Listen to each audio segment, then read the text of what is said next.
Welcome to this short video explaining how you can access funding for your professional development from the apprenticeship levy. So here's what we're going to cover. I'm going to cover some basics around what the levy is and where it came from, how you as an existing member of staff can access this levy to fund relevant professional development for you, the types of programs available, a few practicalities around how it works, what's in it for you, what's in it for the university, and finally we'll cover some next steps. So let's get started. So what is the levy? Government wants to increase the number of apprenticeships across the country and vastly increase the opportunities for employment and skills enhancement. Back in 2017, they introduced a levy which is like a tax that all employers have to pay if they have a pay bill of more than 3 million per year. And it's a bit like a payroll tax, and it was designed to encourage employers to invest in apprenticeship training and development. So the university pays this money every month and we put it into a savings account, but we can draw this money back down from our levy account to pay for apprenticeship training programs. At this point, you might well be thinking, what on earth does this have to do with me? I'm not an apprentice, I've been working for years. And when I say apprenticeship, you probably think of something like this. This is what apprenticeships used to look like, but not anymore. So there are now over 700 programs at every level covering a broad range of subjects. And these programs are suitable for two main groups. So firstly, existing members of staff who wish to gain a formal qualification that is relevant to their current role, with no changes to their terms and conditions, as well as the second group, which is new members of staff coming into the organisation who will be employed as apprentices and who are less experienced than others working in the team. So we're going to be focusing on this first group here, so existing members of staff who want to gain a formal qualification and do that with no changes to terms and conditions. As long as the programme is relevant to the current role, most staff at the university would be eligible to access this funding. And I'll cover other eligibility criteria at the end of this session. So these are the standards that university staff are currently studying, and you can see the breadth of programs here. We've got everything from gardening to senior leader qualifications, so a really broad range of programs. And you'll hear me referring to standards, which is another word for the actual programme. And standards take at least a year to complete, and they can last up to 5 years, depending on the complexity and the level of the qualification. There are 15 routes. If we're thinking about, well, what can I study? There are 15 routes, and these routes represent a broad range of vocational sectors. So I'll start bringing these routes up now. And each programme or standard belongs to one of these 15 routes.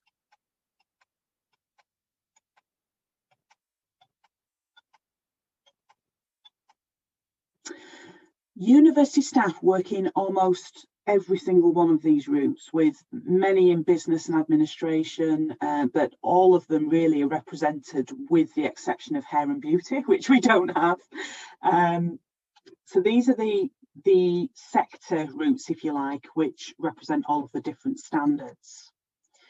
And if you want to find the right standard for you, you can search all of the programs that are relevant for your particular sector. So if you're working within engineering, for instance, you could look within that one by selecting a route on the left-hand side of the web pages. And I've popped the web address in there for you, but it's the Institute for Apprenticeships. And if you just click on the standards tab, that is where you can search.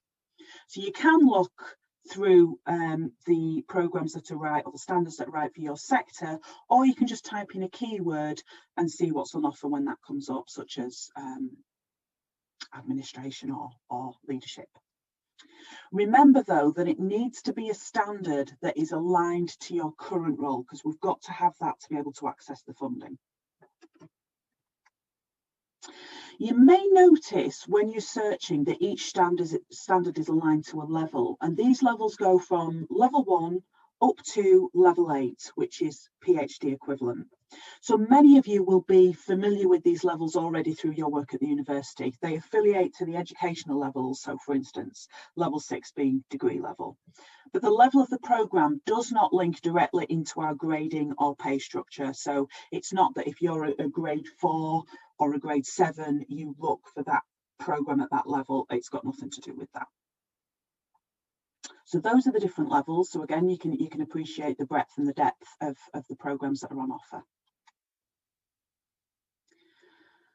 Hopefully at this stage you're already thinking, okay, this is really good news for me, this is great news. But just in case you're not there yet, let me cover some of the benefits and what's in it for you.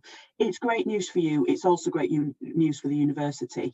Why is it great news for you? Because this is ring-fence money for development, and it's paid for by the central levy pot. So you don't need to pay for it yourself by studying in the evenings and paying for it yourself. You don't need to ask for departmental funding because this funding is already in place. We've got a substantial pot set aside, and it's ring-fence for development. This could be especially great news for professional services staff. There are academic programmes on there, but especially great news for professional services staff where there aren't always those established career paths for us to follow. So we can begin to forge our own career paths through this funding. It's great for work-life balance because 20% of your job is ring-fenced to allow you to study for your qualification, i.e. in paid work time. As an existing member of staff, making sure that you're following a programme of study that's relevant to your current role, there are absolutely no changes to your terms and conditions. So you remain on the same hours, the same pay, the annual leave allocation, all of that stays the same. And that means that you can invest in your development and your career with university support. So that is what is in it for you in a nutshell. But it's also great news for the university because, again, it's ring-fence money for development, which allows the university to invest in its staff.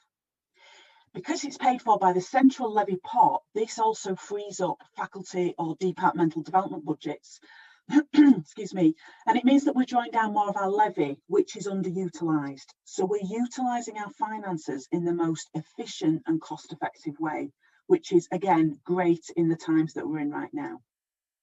It is a wonderful opportunity for the university to invest in its staff and fill skills gaps at the same time, and it allows us to grow our own. So we've got a talent pipeline at each level of the university. This is likely to lead to staff staying longer because they feel valued and invested in, likely to have higher levels of morale and engagement and greater job satisfaction, which is brilliant. And it increases performance as well at individual level and at team level. So from the point of view of both the individual and the university, this is great news and it's a win-win situation.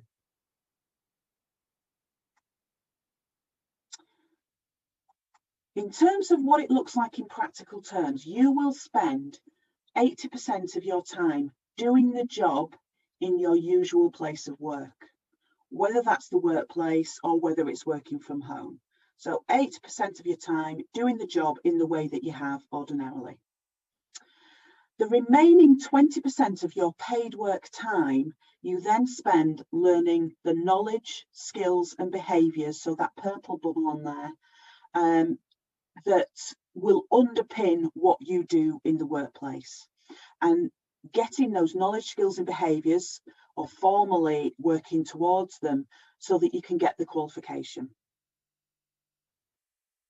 You can search for the training provider that is going to be right for you depending on your learning style and also the business needs of your team. So some prefer to work in a group, or to learn in a group rather, away from the workplace and with structured days of learning. Others prefer a higher degree of online learning where there's more flexibility and where they can do it at the desk and usually alone. So this is something you can talk about with your manager, because of course it will have ramifications in terms of what your team can support, whether they can lose you for a full day, for instance, or whether it might need to happen a bit more flexibly. But those are the things to think about. So let's think about next steps, because we're nearly at the end now. So Once you've selected a standard that is right for you, you need to talk to your manager and gain their support. And that's critical, because they would be giving you 20% of your paid time to study for the qualification. So there needs to be something in it for the team in terms of what you're going to be bringing back and the new skills that you're going to be bringing back. And your manager's support is absolutely key. So that's a really important step to take. You also need to check your eligibility. So while most members of staff would be eligible, as they already have the right to work in the UK, there is a bit of detail to check, and I'll just run through this quite quickly. So first of all, and I've mentioned this a couple of times, you've got to ensure that the standard is relevant to your current role, because you've got to have the opportunity to practice those knowledge, skills and behaviours that you're learning as part of your programme. Secondly, you need to spend at least 50% of your working hours in England for the duration of your study.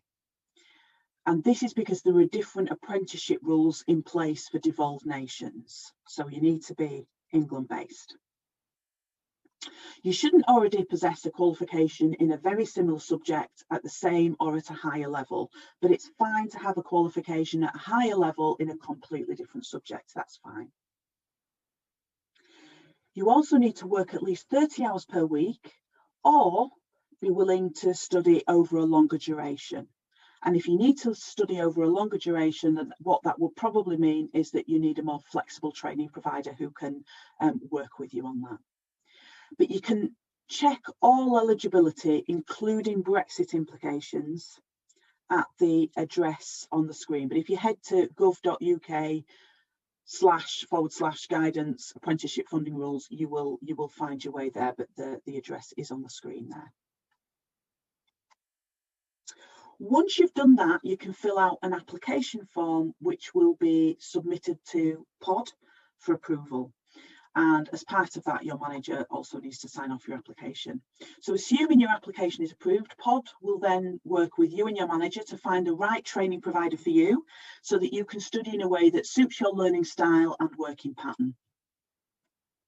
And this application form is on the it's on the HR web pages under the staff development section.